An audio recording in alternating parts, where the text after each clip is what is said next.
People are stupid. Live to tape.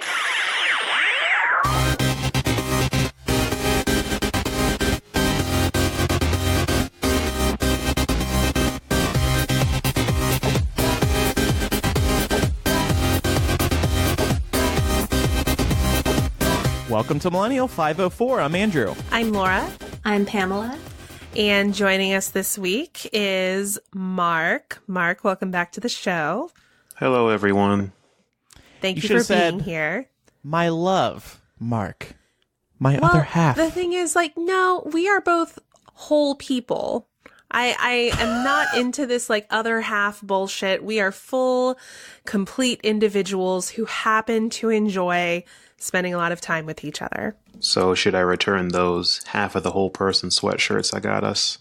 Yeah. Okay. All right. Yeah, you should do that. Marc, how do you feel about the red panda onesie that Laura was gifted? It's pretty cute. I love it. Have you tried to wear it yet? No, I haven't. I don't think it would fit. I think I'm too tall for it. Oh. I'm pretty sure I caught you the other day trying it on when you thought I wasn't feeling looking. it. Okay, it was very soft. Feeling it. Yeah. I'm imagining Marie Kondo feeling up the item to decide if it brings you joy or not. Oh, it brings him joy. Yep. It's the cutest little thing. Nice to have you back, Marc. I have some personal news. I just want to announce this is my last episode of the show because I will be dying on Wednesday. Forecasted high here in Chicago. Forecasted high, -12. Real feel, that includes the wind chill, -41 as the high. God. That's the best case scenario for Wednesday. So it was nice knowing you all, but I am going to turn into a popsicle on Wednesday. But you're making your escape, right? Well, we're leaving the next day for Vegas, so it was just, I was so close to escaping.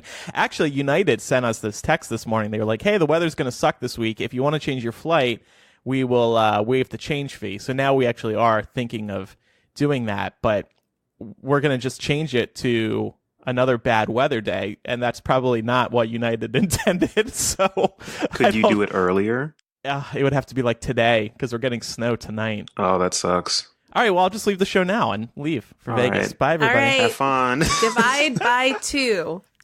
Me and Pam just get everything. Yes. I can't imagine being in Vegas for that long, though. You know what? I'm considering that as well. I cannot deal with 6-7 days in Vegas. I think 3 days is my top, but I'm leaving on the 3rd day after brunch. Right. Yeah. Oh, God, I'm so excited for the buffets. Oh, my God. Yes. What I'm thinking is if we do fly in earlier, we'll go to the Grand Canyon. We'll go to Flagstaff, Arizona. Oh, do it. I love the Grand Canyon. Yeah. It's actually, it's a very exciting trip because Pat has never been out west before. The furthest he's ever been west is St. Louis, and that's not west at all. He's going to be able to experience the desert for the first time, and I hold the western half of America very close to my heart. I love the desert. I love Vegas. I love California. So it'll be really nice to introduce him to some West Coast delicacies like In-N-Out. And we're going to go on a hike, and I think we're going to go to the Hoover Dam because that's only about 45 minutes from Vegas. Are there any other Vegas area musts that I'm missing out on, Pam, that I should take him to? I think that Hoover Dam is the big one. Last time we drove out there, just because we were driving back, we stopped at Seven Magic Mountains, which was pretty cool. And I feel like unless you plan to do it, you kind of just miss it. But just going out to the older part of Vegas and seeing the Welcome to Vegas sign is a nice little change from the buzz of the main strip because it gets pretty hectic down there. So Seven Magic Mountains is this beautiful art installation. Google it right now. It's in the middle of the desert, and these rocks are very colorful, and they're huge rocks stacked on top of each other. But they're colorful, and Pat's colorblind, so I feel like we could go out there, but he's just going to see some stacks of rocks, and he's going to be like, well, what's the big deal? Why did you take me here? I could see these anywhere. Romantic. My boyfriend brought me to see a bunch of rocks. You have to paint him a word picture. You're like, stand next to the green one, and he's going to be like, what? Where's that? Is that over by those mountains over there? But he also really wants to go ziplining, and ziplining has been a big Vegas attraction in recent years. But he wants to do the one that's like on the top of the Rio Hotel. So it's like 60 stories high, and it goes to another hotel. And I'm looking at it, and it's a very unsafe, in my opinion, zip line. You get strapped in with like a basic ass seatbelt, and you're flying through the air extremely high and slow. It's like you're just on a string moving across the street. And I'm like, Pat, I'm not doing that. That's terrifying. Oh, you should. Ziplining is so fun. Traditional ziplining is like through the woods or something, but he wants to go. I don't know. It's different, and it makes me scared. I'm like, you don't go to Vegas to zip line, you know? You go to look at stacks of rocks. Well, you also don't go to Vegas to hike, but you're doing that. Well, because I want to take him on a mountain hike. We haven't done that before. I do hear, I know a lot of people that have gone towards the outskirts of Vegas to rock climb. Like, that's a really big thing, too.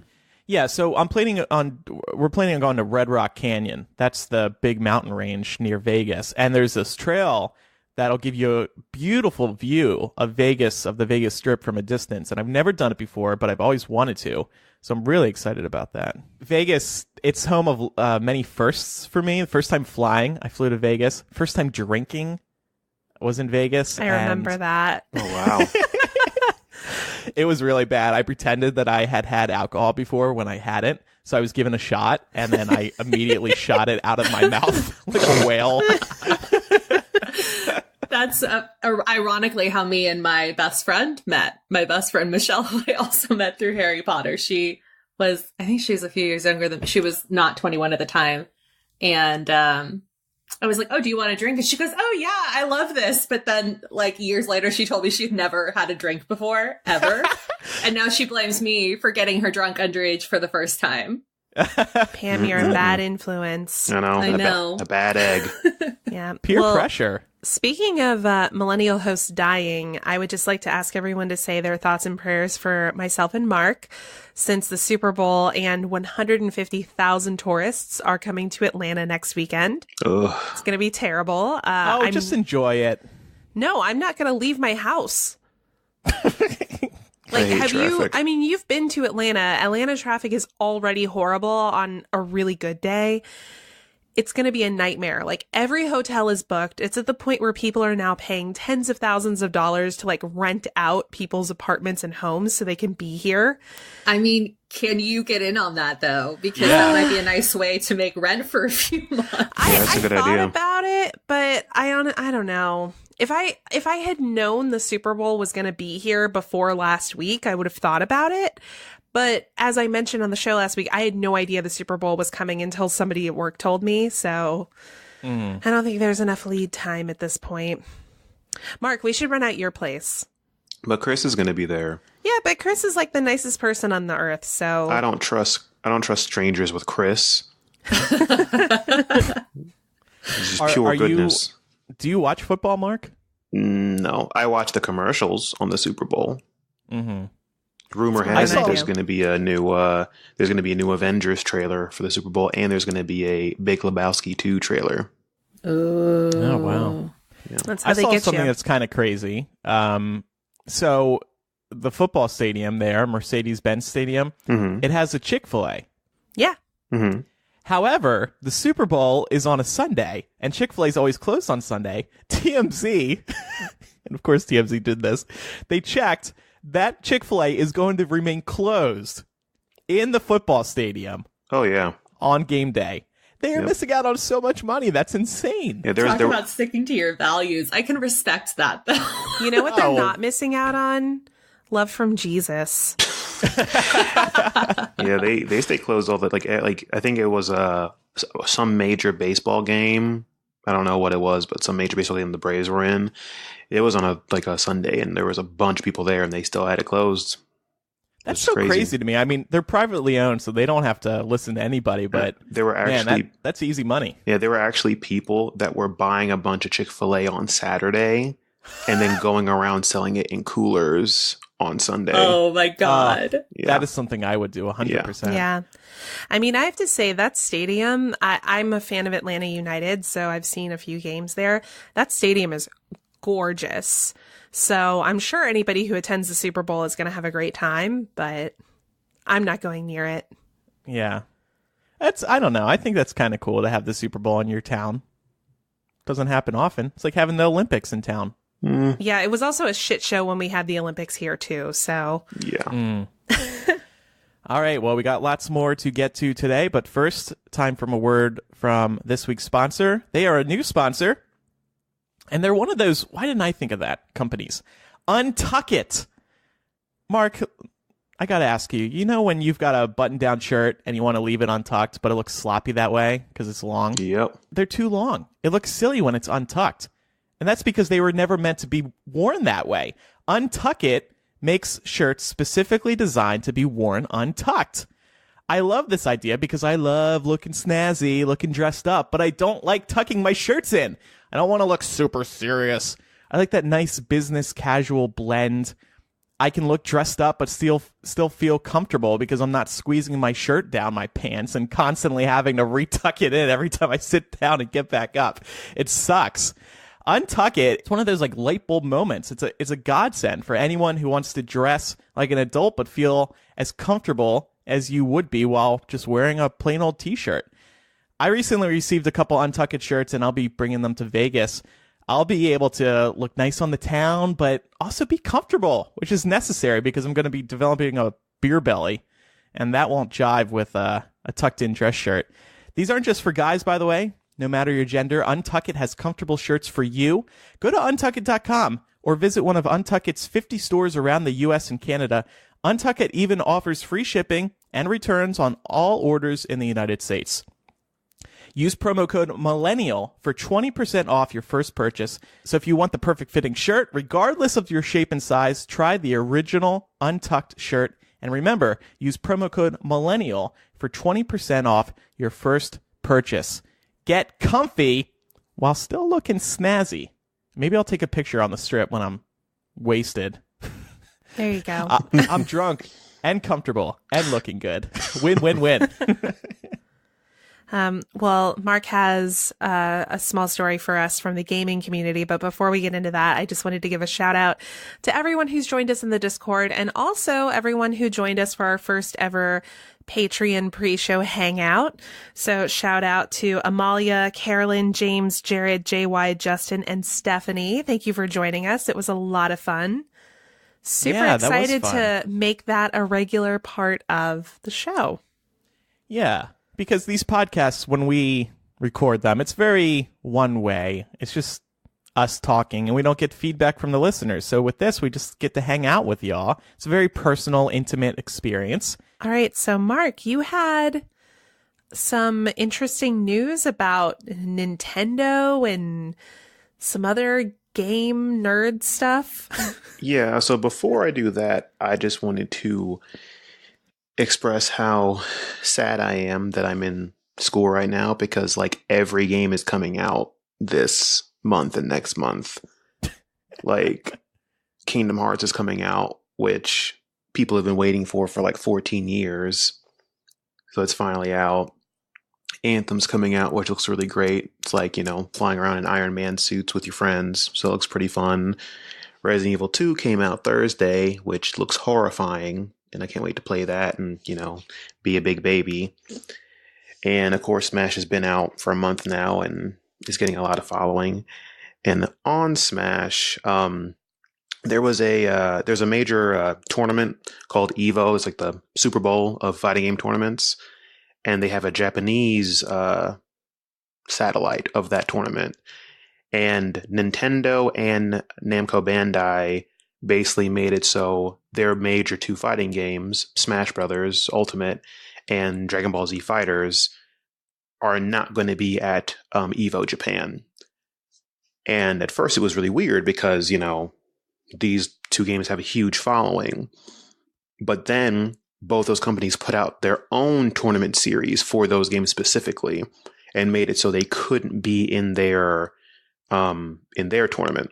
I mean, first of all, my question is like, people pay for the game. So once you've paid for a copy of the game, isn't it yours to do with as you please? Like, yeah, I mean, I guess so. I mean, they companies are getting kind of weird, and that's what I was going to lead into. Companies are getting a little bit weird about how you can use the game that you paid for. Like for Kingdom Hearts 3, there's a bunch of rules that they put out in a statement saying how people can and can't stream their game. Like you can stream the game, but you can't stream the soundtrack from the game, which is weird. Yeah. Yeah. And then there was one that said you can't stream the game for monetary gain or for commercial gain or something, which that's what streaming is. So, right.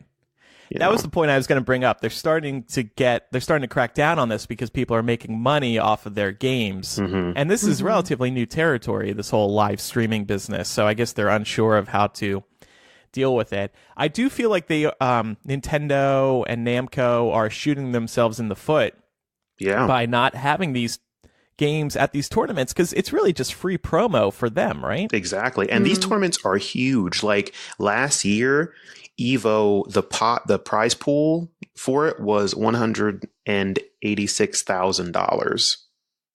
So these are like major, like this is like the fighting game tournament. And like, you know, you have thousands of people that watch it on Twitch live and watch it on YouTube after the fact. And all, like, I'm pretty sure Nintendo and Namco are getting money on the back end from that if they're watching it live on Twitch. Because whenever you go on Twitch and you search, like, you know, different games, like I want to see everybody who's playing, I don't know, you know, Super Mario Brothers right now. It'll have a list of all those people. So I'm sure Nintendo gets a cut of how many people are watching their game, or just advertisements in general. Like, you know, you have more and more people seeing your game, which is good, you know, so. Yeah, I just wonder how this can even be enforced. I guess that was my first question was like, if you pay for the game, how can they tell you what to do with it? But secondly, even if they want to do that, how are they going to enforce it? Like, is the Nintendo police going to show up and like knock down your door and be like, aha?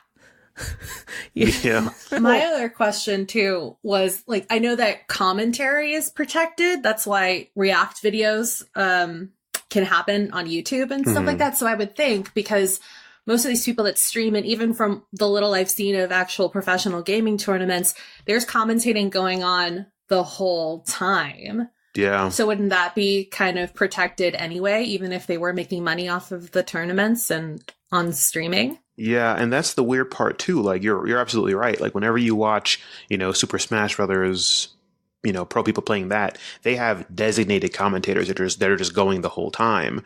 So it's like literally like you're watching a sports event. But I don't know how they would like, I don't know how Nintendo would say you can't do, like, I know like you don't want to, you know, burn any bridges, because if Nintendo tells you not to do something and you know, you do it anyway, I'm sure at some point they can pull some string to, you know, blacklist you somewhere. But like, it's a third party tournament. So like, I'm just thinking like if a bunch of people got together and they're like, hey, we're going to do a tournament for Street Fighter or something, and they all got, you know, brought over their PS4s and plugged into monitors, set up a streaming apparatus. Like, I don't see what Nintendo can do. Like, are they going to, you know, and if it's their own prize pool, because typically, you know, you go to a tournament, you pay $5, some of that $5 or whatever the entry fee is goes to the pot that everybody wins at the end. So it's not like Nintendo's giving them money for this. Yeah, that'd be one thing. It'd be one thing if Nintendo was like, here's a couple $1,000s, but they're not. So I think maybe since this hasn't been tried in court yet, right? I mean, Nintendo could probably just threaten legal action, and that's probably enough to scare these tournaments and other people who want to stream off. But until this is tried in court, there's just going to be a lot of bluffing going on, I think. Yeah. But see, that's what I'm getting at too, is I feel like if they take this to court, they don't have as good of a chance of winning as maybe we think they do, just because commentary is protected.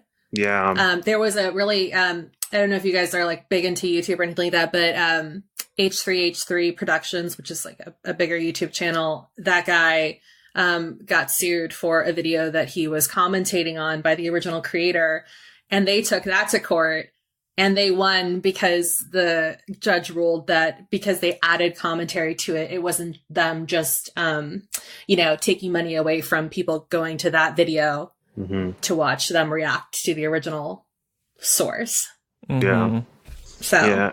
And also, too, like, I don't think this is going to go into the legal field. I think it's more just them wanting to keep as good relations with Nintendo and Namco as possible. Because, like, for the new Smash Brothers that came out, Nintendo did a lot of things to that game for the tournament scene. Like, they put a lot of things in the game to help tournaments, like they put a tournament setting in the game now. There are easier ways to navigate through the menu for tournaments. Like, there are certain settings you can put to make, competitive play easier. So, like, I feel like it's just more of them being like, we don't want Nintendo to get to a point when they're like, oh, we don't want people to play tournaments in our game, so we're going to make our game a specific way to discourage that, Well, for now, they just look like dicks, but trying to... kind of. I mean, really. No, they do. I'll be curious to see what happens, because, like, the actual the America Evo, like the big one, that hasn't happened yet. So I'm curious to see if they're going to be in that tournament. If they are, I would assume Nintendo would get enough backlash to actually be like, okay, forget it. We're just going to make Smash. And then same thing for Namco, be in there, And the funny thing is, Nintendo's tournament, all the pros don't want to go to it because, like, the beauty of Smash is you can play Smash casually. Like, you can have a bunch of friends over, play with items, and you can stay up all night unlocking every character.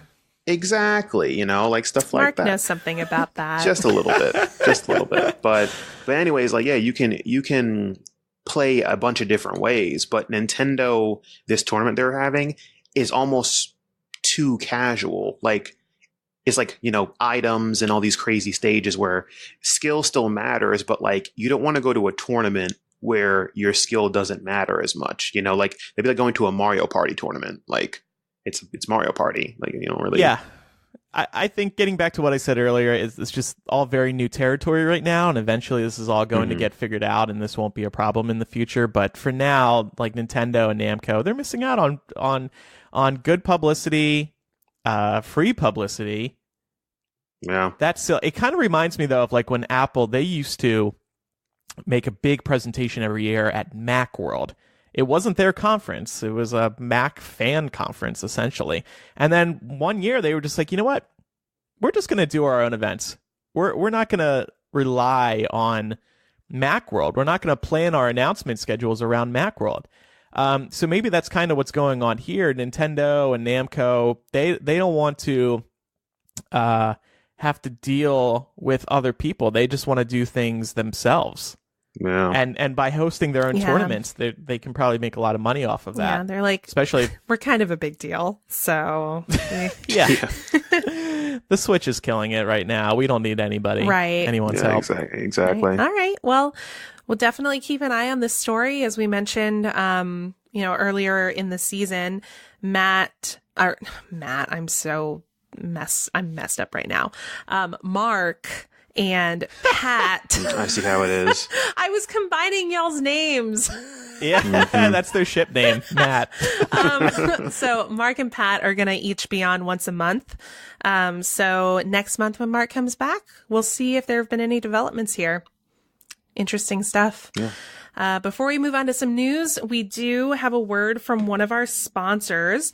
Robinhood is an investing app that lets you buy and sell stocks, ETFs, options, and cryptos, all commission free. While other brokerages charge up to $10 for every trade, Robinhood doesn't charge any commission fees, so you can trade stocks and keep all of your profits. Plus, there's no account minimum deposit needed to get started, so you can get started investing at any level. The simple, intuitive design of Robinhood makes investing easy for newcomers and experts alike. View easy to understand charts and market data, and place a trade in just 4 taps on your smartphone. You can also unlock stock collections, such as 100 Most Popular. With Robinhood, you can learn how to invest in the market as you build your portfolio. Discover new stocks, trade your favorite companies, and get custom notifications for price movement so you never miss the right moment to invest. Robinhood is giving listeners of Millennial a free stock like Apple, Ford, or Sprint to help you build your portfolio. Sign up at millennial.robinhood.com. That's millennial.robinhood.com for your free Apple, Ford, or Sprint stock. Good time to buy right now with the stocks being a little lower. Yeah, I guess Trump is doing something good. Killing the stock market. Another week, another person entering the 2020 presidential race. Pete Buttigieg. Get this, guys. Gay, married, Afghanistan vet, mayor of South Bend, Indiana, and 37 years old. A homosexual is entering the race. I'm voting for him. Have you guys seen him talking so far in the past week about his entering the race? No. I feel really bad about it. Oh. Me too. Yeah, a couple of homophobes over here. No, I think it's probably also because you're hearing more about it because geographically you have a closer proximity. No, I'm seeing him on like CNN and stuff. Okay, I was trying to make an excuse for myself. Yeah, bad excuse. No, but I was pleasantly surprised. That's kind of cool. Now, I've been saying here on the show that unknown people don't have a chance. He's pretty unknown, so he probably doesn't have a chance. But he does stand out. 'Cause he gay. Well, I think also, when people opt to run for president, it's not always with the hope that they're necessarily going to make it through the primary process and then, become the candidate. Sometimes it's just about increasing their profile so that should they decide to run in the future, they then have the name recognition. So that could be what he's doing. That's a great point. Mm-hmm. So we'll see how far he goes, but he is the latest entry. Yeah. And I'll certainly be paying attention to him. Yeah, definitely. Also, I mean, this isn't official yet, but the rumor mill has started that Bernie Sanders is getting ready to announce his 2020 run. My goal this race is to have an average donation of $28. New year, new me. I mean, he's still complaining about how, he's more ideologically pure than anyone else, including women and people of color. So, there's that. Anyway. I am a saint compared to Kamala Harris. Oh, my God. Buttigieg. Oh, by the way, I want to make sure we've all got this right because I know we had some questions about it last week. The pronunciation is Kamala. Kamala. Okay, Kamala Harris. Yeah. I don't want us to go through the entire election season fucking up her name. It's good you remembered it because I heard it in the past week and was like, okay, I'll start saying it that way. And then, of course, I forget. Kamala. That's easy to remember because calm and then like Pamela. Kamala. Perfect. It's like how it took me like 3 years to pronounce Deathly Hallows correctly. Oh, yeah. That was an American problem, though, because all the Americans kept wanting to say Hallows. Yeah, like Halloween. Yeah. Our listeners will get so pissed at us. How do you guys not know it yet? At least you're not saying Rowling anymore. Yeah, that's polarizing. Unforgivable. Just brief update on the government shutdown. The government is open-ish for now. Hopefully the people who were not receiving their paychecks are going to get them very soon. Laura and I spoke about this extensively on the latest installment of Landy, which we recorded on Saturday. So if you're a patron, tune in for that. Do we think the government's going to shut down again in 3 weeks? I wouldn't be surprised, is the stance I'm taking right now. Although Trump kind of rolled over so easily over the last few days when it came to reopening the government. So there's really no telling where his mental state is going to be 3 weeks from now. Of course, the whole reason this became a debacle in the first place was because he was listening to the talking heads like Ann Coulter and Sean Hannity, and Ann Coulter's real pissed off at him right now. So God knows. Mm-hmm. Well, I guess we will wait and see what happens, and we'll continue to talk about it as it develops. Another news item. I thought this was an interesting topic. Canada has been ranked the number one country in the world for quality of life. I actually saw this article because I follow Justin Trudeau, the Canadian Prime Minister, on Facebook, and he shared it, and he was like, yeah, I totally agree with this. was so funny how Boy, that's native advertising if I'd ever heard of it. Right? It was just so casual, like one of your friends just bragging about the country that they live in, except for he's running it. The study was conducted by U.S. News and World Report. Damn you, U.S. News, for betraying us. In partnership with Y&R's BAV and Wharton, they broke down 80 countries' overall rankings based on 75 different metrics. So it was a big study. Some of the metrics were a good job market, affordability, economic stability, family friendly, income equality, politically stable, safety, a well-developed public health system, and a well-developed public education system. So a lot of important factors. Canada was number 1. Number 2 was Sweden, then Denmark, then Norway, then Switzerland, then Finland, then Australia, then the Netherlands, then New Zealand, then Germany. USA is number 17, so very low. Considering That's not surprising. Yeah. Little sad when you consider how we consider ourselves the leaders of the free world, and people love to tout how great America is. Not quality of life wise, evidently. Laura, you have previously spoken about moving to Canada, moving to Canada. No, yeah, I would not go to Australia. Australia is having a lot of the same problems that we're having here in the US. Mm-hmm. So I don't want to jump, What about New from Zealand? the frying pan into the fire. Well, hold on. Let's talk about Canada, because Laura has said she would move to Canada. And since Marc's on this week, I thought this would be interesting to ask. Would you two move to Canada? Yep. How serious are you? I mean, like, since I'm going into game design, if I got like because like there's a lot of game studios in Canada, because apparently I don't know, I guess it's the way Canada's taxes are or something. The like there's like WB Montreal, there's like Rocksteady Montreal, so there's a bunch of like Canada satellite studios because apparently it's cheaper to build them out there. So a lot of companies are just having Canadian branches of their studio. So if I got an offer to go there, then yeah, that'd be pretty great. Yeah, I mean, it's not something, I don't want to position this like we'd be going as political refugees, because obviously things are not that dire here yet. Yeah. It's more about, would there be job opportunities? And if something came up, we're both really open to going. Also, Marc has family in Canada, so it'd be pretty easy for us to chain migrate our way in. Yeah. I mean, it's really tempting when you look at everything that's going on in America right now and how much better things could be if you just crossed over the border and lived there. My concern, and I feel somewhat hypocritical saying this, is that it would be cold. Colder than Chicago, I think. It's further north, so I feel... Yeah, but you were just saying the other day that once it gets cold enough, it doesn't make a difference. I was lying. It's actually terrible. No, it's true. I mean, it was like 4 degrees this morning, and I was fine outside. The sun's out, it's hitting my face. I'm good. Things are good. You mentioned taxes, I think, Marc, a couple minutes ago. You did mention taxes, right?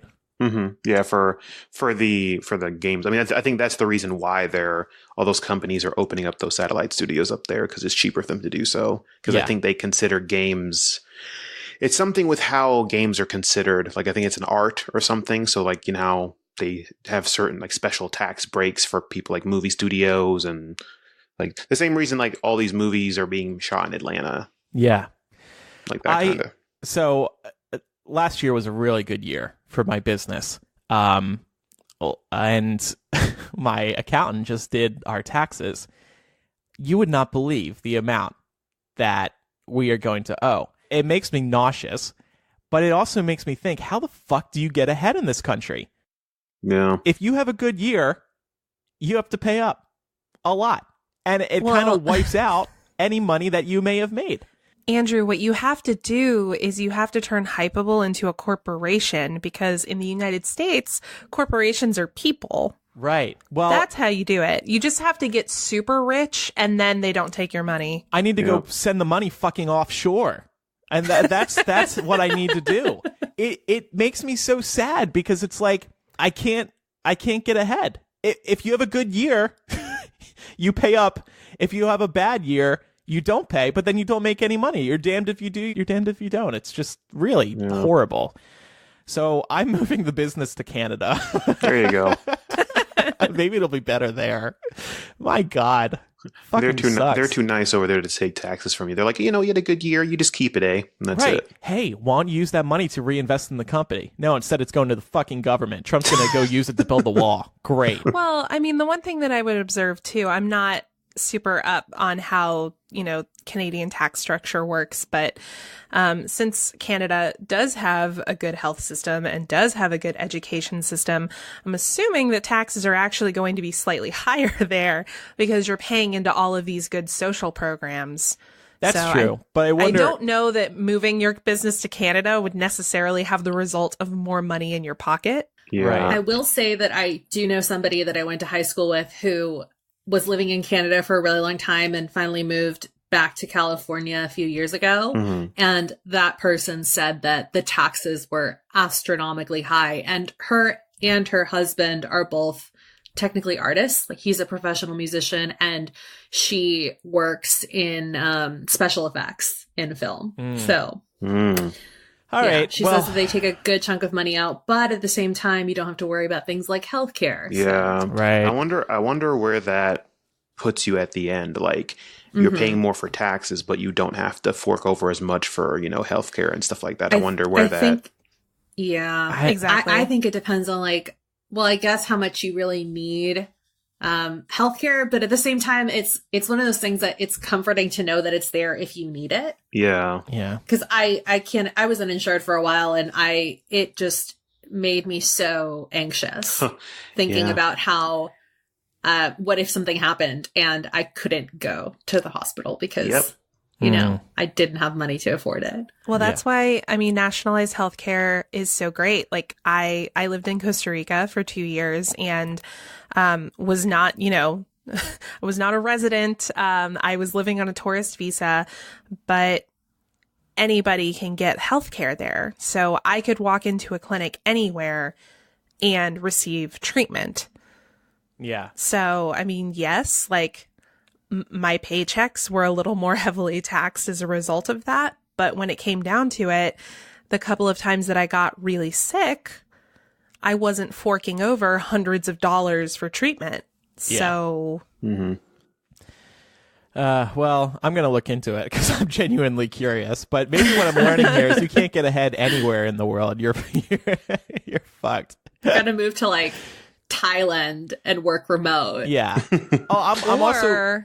We can just buy our own island somewhere, in the Caribbean, where it's nice Perfect. and warm, and nobody can tell us what to do. Yeah, we can all bring our dogs. Millennial Island. It just makes me really angry too, because I'm thinking about all these companies that cheat the system, like Apple and all these other major companies that send a lot of their money overseas so they don't have to pay taxes on it. And then meanwhile, here I am suffering when Apple could easily pay this and not blink, or all these other rich people.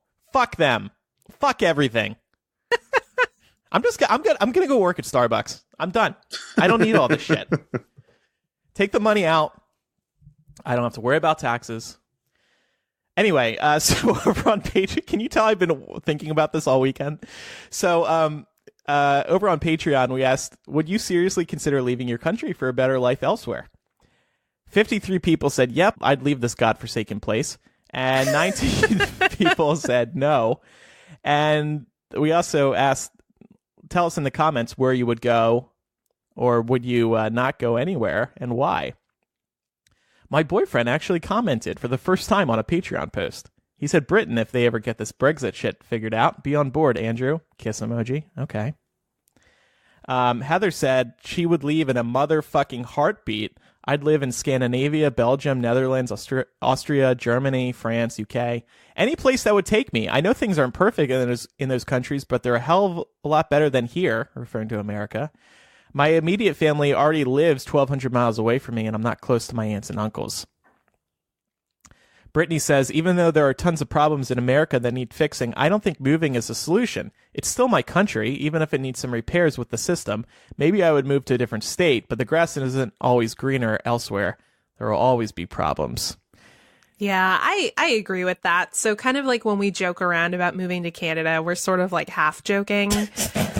Because it's one of those things like there would have to be some kind of like step up waiting for us in order to go through moving international, because it's a pain in the ass. Yeah. I've done it before and it sucks. Yeah.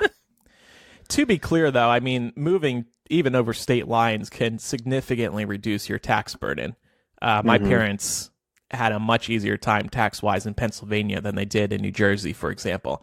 Or even in, they were living in one town in New Jersey while we were growing up, and they recently moved to another one. They're saving a ton of taxes now just because they don't have to pay for the school system anymore. So the taxes. Yeah, well, I mean, even, different counties and cities. I mean, I live inside the Atlanta perimeter. My property taxes are way more expensive here than they would be if I lived out in the suburbs where my parents are. We got a ton of great feedback over on Patreon. If you are a patron, feel free to read it, and maybe you'll feel inspired one way or the other. Thanks to everybody who participated as well. All right. Well, we are staying on the American continent, but we're moving south to Venezuela, where two men, Nicolás Maduro, who was reelected president in 2018, and Juan Guaido, who is the opposition leader, are in a standoff in which both are claiming to be the legitimate president of Venezuela. It's worth noting that roughly 80% of the country opposes Maduro. What's going on in Venezuela right now is it is facing severe economic collapse, massive poverty, and they're actually having millions of their citizens fleeing over the last several years. The reason for that is that inflation is above 1,000,000% and could reach as much as 10 million % in 2019. This is causing basic necessities such as food and medicine to not be easily affordable for the average citizen. I know this story has gotten a lot of coverage over the last couple of weeks. I was curious to hear if y'all had heard much about this, and if so, kind of what your reactions were. I had heard it through the lens of Donald Trump sticking we'll with get to him in a minute. opposition party. And that seems to have caused unrest. Yes. So Trump got on Twitter to actually recognize Guaido as the legitimate interim president. The reason that he is claiming his spot as legitimate president is because he is the head of the National Assembly and claims that according to the country's constitution, that makes him the rightful interim president. The reason for that is there is a lot of, domestic and international speculation that the election in which Maduro was reelected was rigged. Does that sound familiar to anyone? The scary thing is here, though, that actually Putin and Russia are in Maduro's corner. So they're backing him. And as soon as Trump and Pompeo issued their support for Guaido, Russia issued a warning saying, don't get involved in Venezuela to the U.S. What's really scary about that, of course, is that there's so much evidence that the U.S. president is in the pocket of the Kremlin. So it really makes you wonder, if he is beholden to Vladimir Putin, how incentivized is he going to be to make decisions in the best interest of the U.S.? It's a political thing, but it's also, very quickly evolved into a humanitarian crisis. Mm-hmm. They're expecting millions more Venezuelan citizens to flee over the next couple of years, mostly to Colombia, where there's just, more opportunity for jobs and things like that. So, there's some similar border issues happening. Yeah. We can see a lot of the same sort of rhetoric that we hear in the U.S. about immigration reflected in this situation as well. The other thing that's really bothersome about this is that the U.S. has a history of intervening in the affairs of Latin American governments that it doesn't like.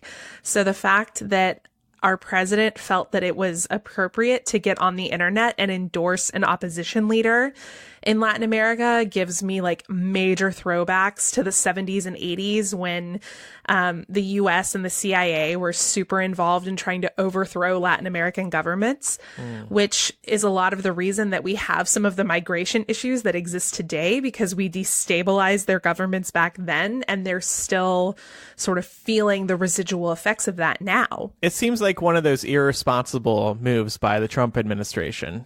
Right. I mean, I almost found myself thinking, I'm not saying that they shouldn't be monitoring the situation and maybe being prepared to take some kind of stance, but to wade onto the internet, specifically to Twitter, and start taking sides at this stage feels very irresponsible.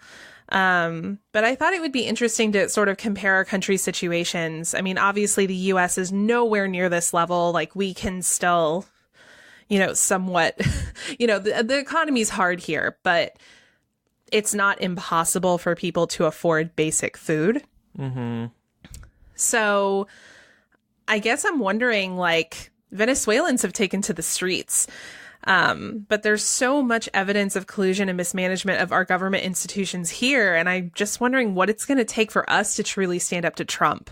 Like, are things going to have to get so bad to the brink of like a failing economy for people to actually sort of react? Like, I find myself sometimes thinking as I go about my day to day, like when I go to work, I'm like, how are we all here pretending this is normal?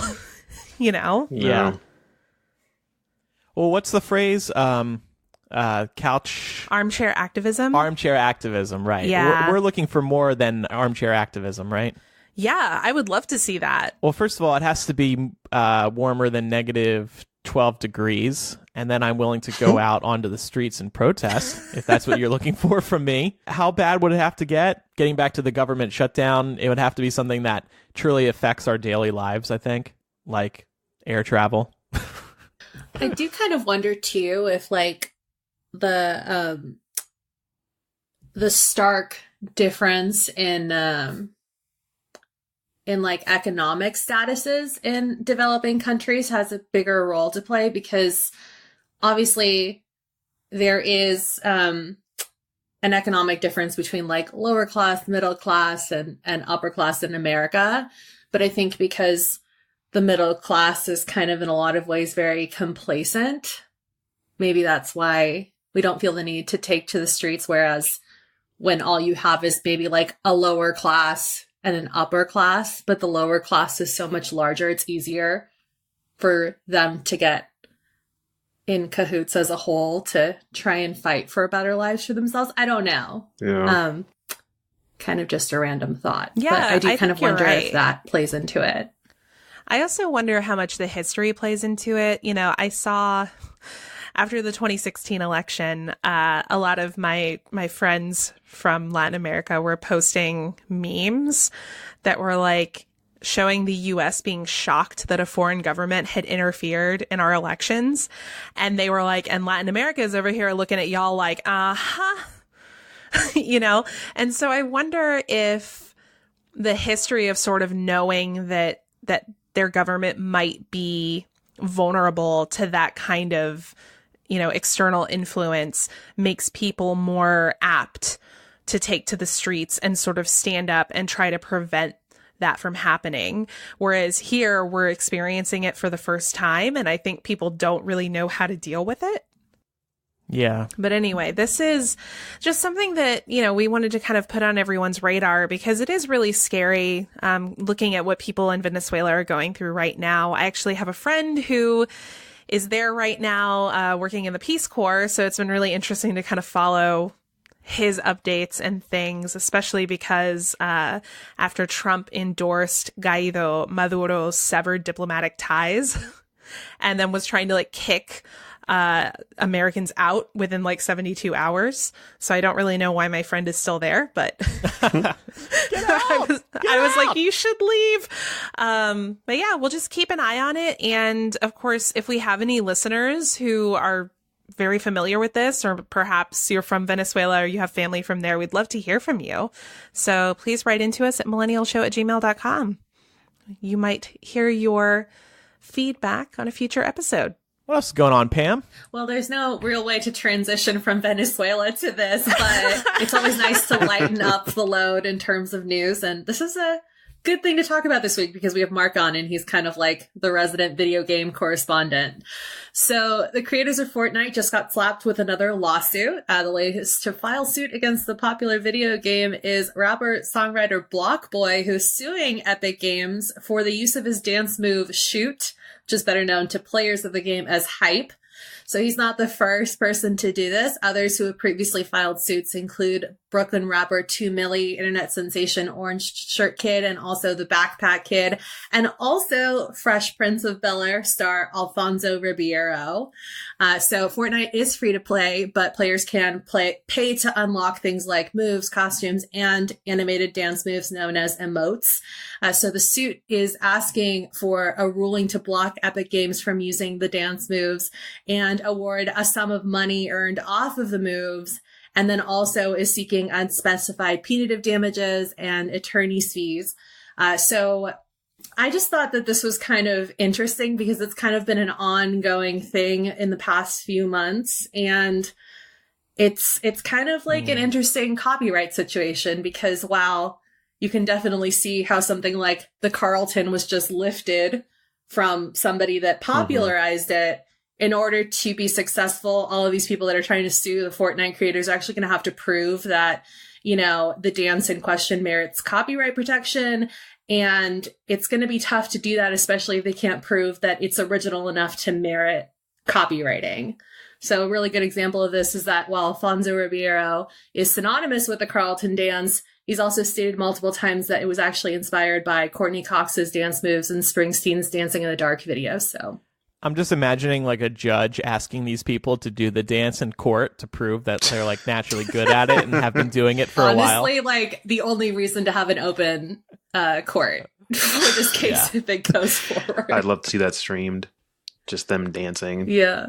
What do you guys think about this, though? Do you think that there's a case to be made here, or are these people just trying to make a quick buck because they're upset that now people see these as Fortnite dances and not dances made by the original creators? I think that like it's kind of like a slippery slope because like there's been plenty of games in the past that have emotes that are from dances. Like in Destiny, you could unlock the Thriller dance for Halloween, and I'm sure they didn't like, you know, Michael Jackson's people weren't like, hey, you need to give us rights. I mean, or maybe they did. I don't know how that worked, but like I feel like all dances like that. So, I mean, what if there was a movie and the person did the dances in the movie? Do they have to give rights to that person too? Right. Like, is it the same?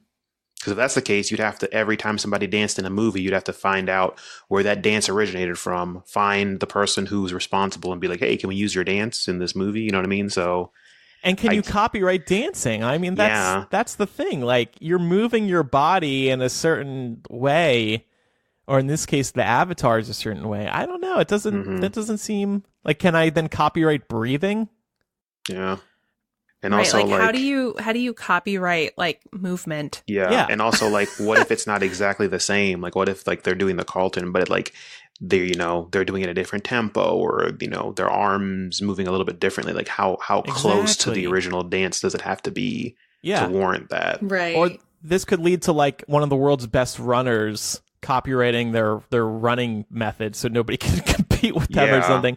I think what's happening here is obviously Fortnite is huge. It made over $1 billion last year, right, Marc? Like $2 billion. Yeah, it was. It's getting crazy, and what's crazy about Fortnite too is they didn't even start like this. Like they were going to be just a regular game, and the mode that everybody's freaking out about was just an add-on. And then Fortnite was like, well, screw it, we're just going to put all of our money in this add-on because it's gaining traction, and that was obviously the right choice because they're making hand over fist money now. Is the add-on the Hunger Games mode? Yeah, the Battle Royale, whatever. Battle Royale. Yeah, that's like the original game was supposed to be you're just like building your base to protect from zombies, and your people are helping you, so you play with your friends and they help you build your base up so zombies can't get in. And then they released the Battle Royale mode, and everybody loved it, so they were like, well, forget the main game. We're just going to do this. And I don't even think the main game's out. I don't even they've even released the original one. So these people who came up with these dances, and in fairness, they did come up with these dance moves that became popular. They're jealous because Fortnite is making literally billions of dollars and they don't get any part of that when their dance moves are in the game. So I can see why they're frustrated.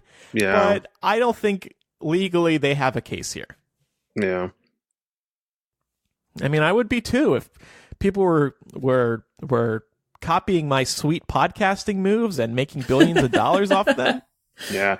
Yeah. I mean, maybe Fortnite could just be cool and be like, hey, thank you for the inspiration. Yeah. Here's some money. You know, like that. Like, come on. Or you can just credit the originator. Because the thing is, too, is they've changed the names of these dances. So yeah.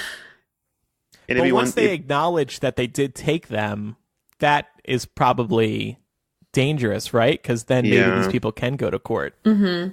Yeah, and also it's not like it's not like Carlton himself is in the game, because then, you know, that could be a likeness. Right. Hey, my likeness is in the game. I want money. Yada yada yada. That would make more sense.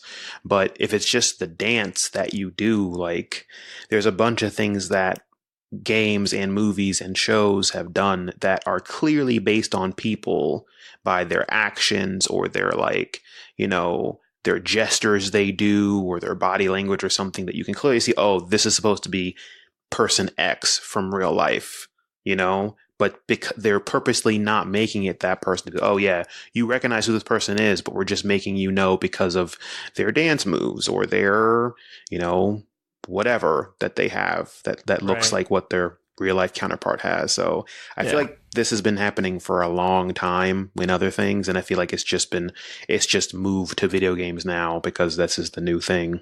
Good point. Well, if they try to steal something from me, I'm going to sue them.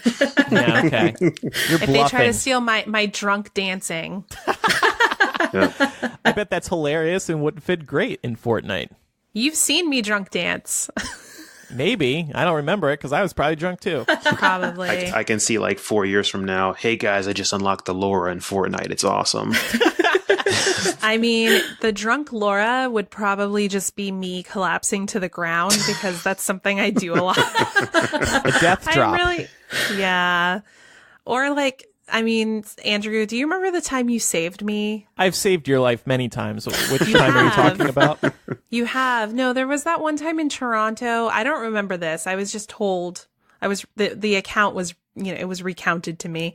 When we were at a Harry Potter convention, I don't remember which one, and we went to the Yule Ball because we were nerds. I didn't go to prom that year, but I did go to the Yule Ball.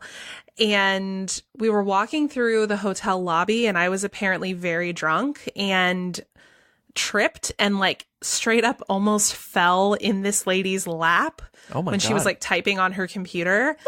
But the account that I received was that you grabbed me and you stopped me from doing that. Oh, wow. Well, I don't remember this exactly, but if somebody told you it happened, then I assume it did. You believe it. I believe the Toronto Harry Potter convention, or it was either that one or the Dallas one, where Matt was dancing and like sprained his ankle. Remember that? Yeah, that was Dallas, because I remember my friend Tiffany lives out there, and she picked us all up and took us to CVS so that Matt could get crutches. Yeah, he like seriously hurt himself. That was crazy. He rolled, because we were all jumping, and he like landed and rolled his foot. Yeah. Ugh. Yeah, that's the worst. Ugh, it was terrible. So you're saying that the Fortnite dance from Matt would just be somebody dancing in crutches then? Yes. Rolling your foot too. Got it. Before we move on, we just wanted to hear a quick word from one of our sponsors. The FabFitFun Winter Editors Box is finally here. Treat yourself with items in it such as Uplift Essential Oils and Thrive Cosmetics Brilliant Eye Brightener. Are you a beauty and fashion maven constantly on the hunt for the next best thing? Ever pin something to your Pinterest board that you've always wanted to try but never have? Then you have to try FabFitFun. FabFitFun allows people everywhere to discover new products, as well as including rave review must-have brands that you know and love, like Amy Kestenberg, Spongel Body Wash Infused Body Buffers, Kate Somerville's Skin Health, and more. FabFitFun is a great gift to yourself or to a loved one. Surprise someone special in your life with the Winter Editors Box as a holiday gift or to show thanks. It's always a lot of fun getting my new box and seeing what goodies have been included, like the black activated charcoal eye mask, which does wonders reducing puffiness and bags under the eyes. I'm also loving the body buffer and Pier 1 nesting bowls. FabFitFun is a seasonal subscription box delivered 4 times a year with full-size fashion, beauty, home, fitness, and wellness products for just $49.99 a box. The best part is the products included are full size, so you won't be getting sample sizes of anything. Each box's total retail value ranges from $347 to $354.99, so your wallet will thank you too. Sign up for FabFitFun today. FabFitFun boxes make amazing gifts for any occasion. Use our code MILL to get $10 off your first box. Go to fabfitfun.com to sign up and start getting the box for a life well lived. Use promo code MILL to get $10 off your first box. That's over a $200 value for only $39.99. Go to fabfitfun.com and use our code MILL to get $10 off your first FabFitFun box. All right, time to wrap up the show today with recommendations. I'll begin. So I mentioned very cold here in Chicago, and on a previous episode, I was like, I'm going to buy a Canada Goose jacket. It's warm. It's expensive. It's like $1,000, but it's warm. I did not go with Canada Goose because over our break, when I was home for the holidays, I was in the mall and they had a North Face store. So I was like, all right, let me check it out. And I went in there and I said, what's the warmest jacket you have? And they pointed me in the right direction. And I ended up buying a North Face. And I've been really happy with it. And now I'm going to be a North Face whore. Like, I'm just going to buy all of their gear for winter in the future. Their gloves, their other jackets, their rainproof jackets and stuff like that. I've been really happy with my jacket. It handles the wind, the cold temperatures very well. It's got like a built-in face mask inside the hood that you can easily wrap around your face. It's comfortable. I think it looks good as far as winter jackets go. And it doesn't have real animal fur like the Canada Goose jackets have. So I'm very happy with it. It was like probably around $400, but compare that to the $1,000 price tag of Canada Goose. That's a very good deal, and it keeps me warm and not dying outside. So I recommend a North Face winter jacket for style, functionality, and price. For my recommendation, I would like to recommend Rent the Runway. I've been using them for the last couple of years to, rent nicer dresses for formal events because, to be honest, I don't go to enough formal events to actually own anything super nice. But I wanted to recommend them because I recently went to a very swanky party and I rented from Rent the Runway. I rented this dress. It was so beautiful. And it was like a dress that's $1,000 retail, but I was able to rent it for $150. Wow. And it was just like, it was floor length. It had a full like ball gown type thing. It had this beautiful like silver detailing. It went perfectly with my blue hair. And I felt so beautiful the whole night. And the other reason that I really like them is because I wear plus size clothes and they have a lot of plus size options. Sometimes that can be difficult to get like brand name items in sizes larger than like a 10. So the fact that they are inclusive with their sizing is really nice and anybody can use it and, feel like the king in the castle for the evening. It was great. What happens if you throw up in your dress, all over your dress?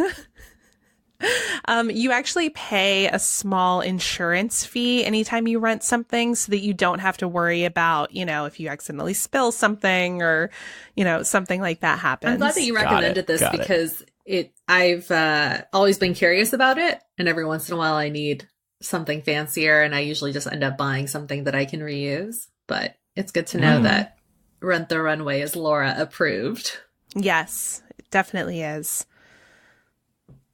How about you, Pam? My recommendation for this week is Broad City, which is back. It's the final season, and I just love this show so much. It's on Comedy Central, but you can watch it on Hulu because you can watch almost everything on Hulu if you have that. It's so funny. I love the show so much. Why is it ending? You know what? I'm not sure, but maybe it's just one of those things that's like run its course. Yeah, go out on a high note. Yeah. But it's really clever and it's really smart. It's like a buddy comedy featuring two millennial ladies living in New York City. So. And Hillary was on it once, right? Yes, she was. She was. I love her. Mm-hmm. Mark, what can you recommend for us?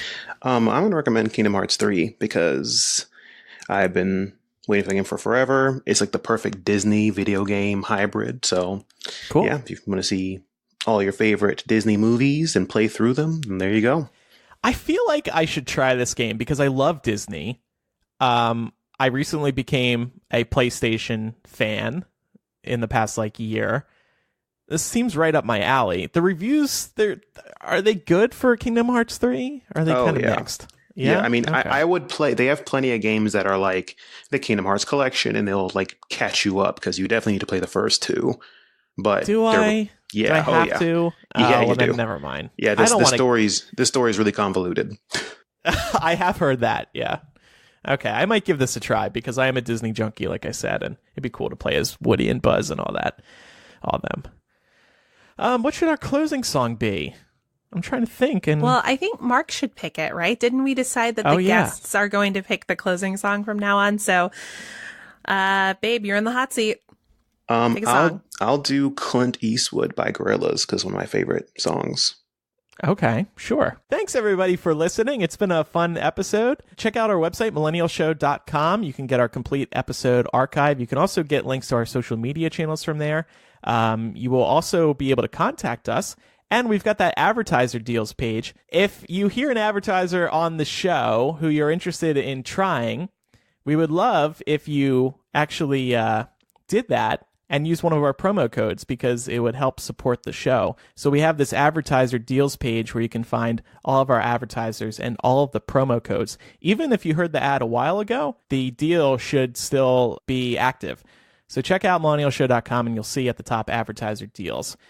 Of course, the best way you can support us is by pledging on Patreon, patreon.com/millennial. You'll get instant access to a ton of benefits, including After Dark. You will be able to apply to become a co-host on the show.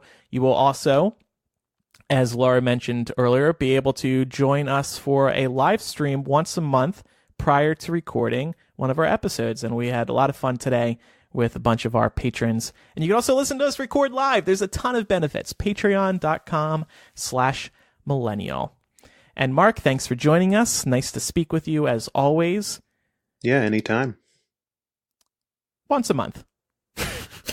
Anytime. Wow, Andrew, way to put a limit on that. I know, it's like that, huh? Jeez. Mark's expensive. I mean, we can only afford about once a month. And if you use my dance, then you're going to have to pay me in Fortnite. So, Thanks, everybody, for listening. I'm Andrew. I'm Laura. I'm Pamela. and I'm Mark. Bye, everybody. See ya. I ain't happy. I'm feeling glad I got sunshine in a bag. I'm useless, but not for long. The future is coming on. I ain't happy. I'm feeling glad I got sunshine in a bag. I'm useless, but not for long. The future is coming on. It's coming on. It's coming on. It's coming on. It's coming on.